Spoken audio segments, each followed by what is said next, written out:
আসসালামু আলাইকুম, welcome back to my channel Sumana cooking world. আজকে আমি আপনাদের দেখাবো আমার বাচ্চাদের জন্য যেভাবে নুডলস রান্না করি। আজকে আমি প্রথমে নিয়ে নিয়েছি তো চিকেনগুলো আমি এখন নিয়েছি, এই দেখেন এইভাবে কেটে নিয়েছি। এখন আমি প্রথমে দিয়ে দিব একটু আদা রসুন বাটা, জিরা বাটা আমি এখনই পাটায় বেটে নিয়েছি, হলুদের গুঁড়ো, মরিচের গুঁড়ো, স্বাদ মতো লবণ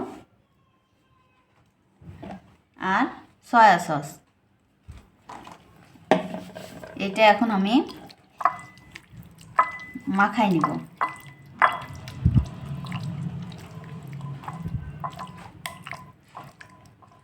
তো আমার মাখানো হয়ে গেছে, এখন আমি এটা কিছুক্ষণের জন্য রেস্টে রেখে দেব।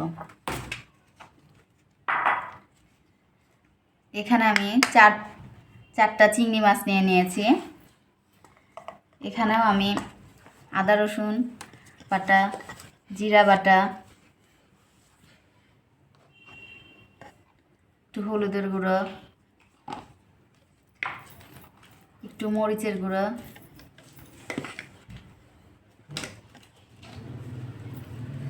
লবণ স্বাদ মতো আর সয়া সস, এটাও আমি মেখে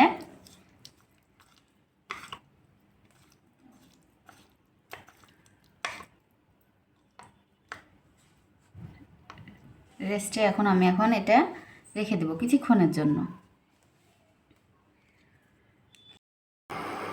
এখানে আমি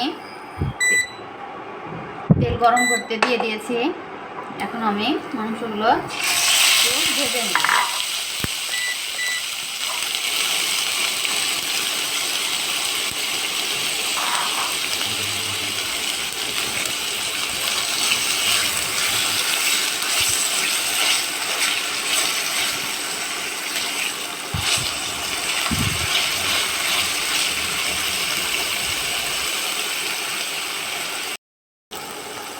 এই তো নুডলসগুলো আমার ভাজা হয়ে গেছে। আমি চারটা চিংড়ি মাছ একই সঙ্গে আমি ভেজে নিব।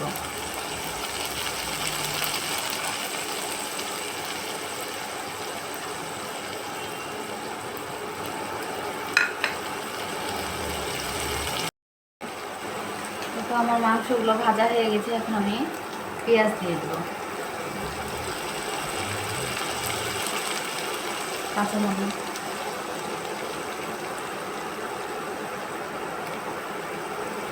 আপনাদের বাসায় যদি টমেটো থাকে এখানে দিলে পারে দিয়ে দিবেন। আমার বাসায় নাই বলে আমার দিইনি, সমস্যা নেই।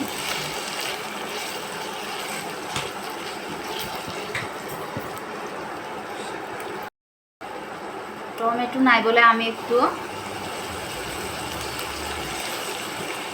সস দিয়ে দিলাম এখানে।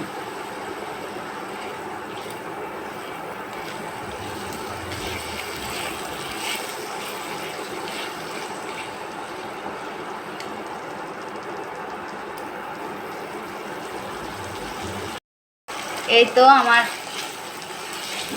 মাংস আর চিংড়ি মাছ আমার হলো কি যে দেখছেন ভাজা হয়ে গেছে। এখন আমি ডিম ভেঙে দিব।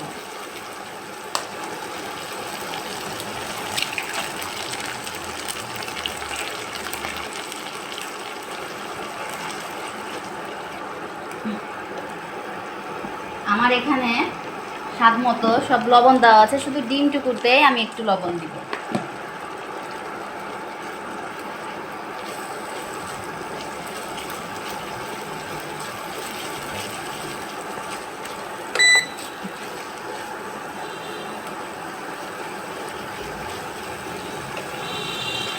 এখানে আমি আগেই নুডলসগুলো সিদ্ধ করে রেখেছিলাম।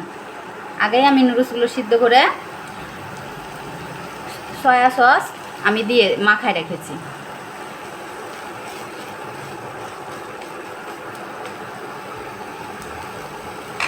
এখন আমি নুডলসগুলো ঢেলে দিব।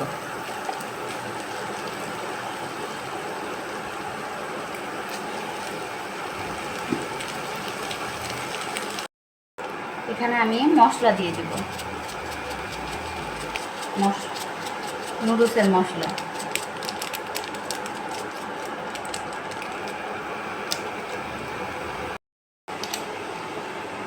এই যে দেখুন আমার কত সুন্দর ঝরঝরা নুডলস রান্না হয়েছে। নুডলসটা দেখে অনেক লোভনীয় হয়েছে, কালারটা দেখুন অনেক সুন্দর হয়েছে।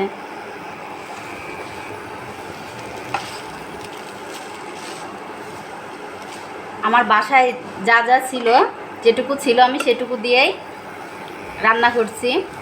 আপনারা ক্যাপসিকাম অনেক কিছু দিতে পারেন আরও, কিন্তু আমার বাসায় যেটুকু ছিল আমি সেটুকু দিয়ে সেইভাবেই রান্না করলাম। কেমন হয়েছে দেখতে, খেতে কেমন হবে আপনারা কমেন্টে জানাবেন।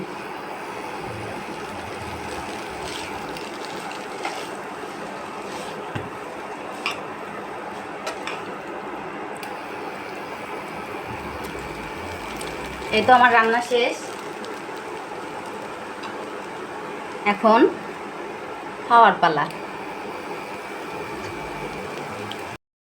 এই তো আমার নুডলস রান্না রেডি, দেখতেই পাচ্ছেন কেমন হয়েছে, অবশ্যই কমেন্টে জানাবেন। এই তো আমার বাচ্চারা এখন খাওয়া শুরু করে দিয়েছে। আমার নুডলস রান্না যদি আপনাদের ভালো লেগে থাকে অবশ্যই সাবস্ক্রাইব করবেন চ্যানেলটিকে। আল্লাহ হাফেজ।